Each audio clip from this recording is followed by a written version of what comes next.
અમારે એક ડોક્ટર સાહેબ છે, સાહેબ કડક, બોલો કોઈ દવા ન આપે, ગગલાવીને લાલા રૂપિયા લઈ લે, ગગલાવીને રૂપિયા લે. જે આપણે શું થાય, હું આવ્યો એ કે સાહેબ ઘઉં વાળું ખાવ પેટમાં દુખે. હું કામ ઘઉં ખાવ છો? નહીં ઘઉં ખાવાના, બાજરો ખાવ, મકાઈ ખાવ, ચણા ખાવ, લાવ 150 નીકળ, ઘઉં નહીં ખાવાના.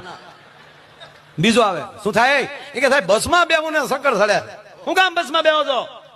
ચક્કડામાં ચડી જાઓ, ડંફરિયામાં ચડી જાઓ, છોટા હાથીમાં બેસી જાઓ, બાકી બચમાં નહીં, લાવ 150 નીકળ. એક જણો રોજ ચિત્ર જોવે, આ ડોક્ટર ગજબ છે, કોઈને દવા આપે નહીં અને પૈસા ગમકાવી લે. આખી રાત મગજમાં આવ્યો, વાડીએ પાણી વાળતો હતો ખજૂરીમાં, ખલેલા લથલુમ થયેલા, પાણી વાળતો હતો. ડોક્ટરને બાવળનો બઠ્ઠો પાવડામાં નાખેલો, એ પાવડો છૂટો કર્યો ને એકલો હાથો ખંભે લીધો. સવારમાં 9 વાગે હોસ્પિટલમાં પધાર્યા. આશા ભર્યા ને યમે આવ્યા ને મારે વાલે.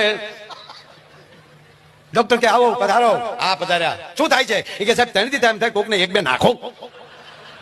ડોક્ટર કે નાખવા દો, લાઈવ 150, કે આવી જાઓ 300. ડોક્ટરને 4 નાખ્યા. ડોક્ટર સીધા કોમામાં.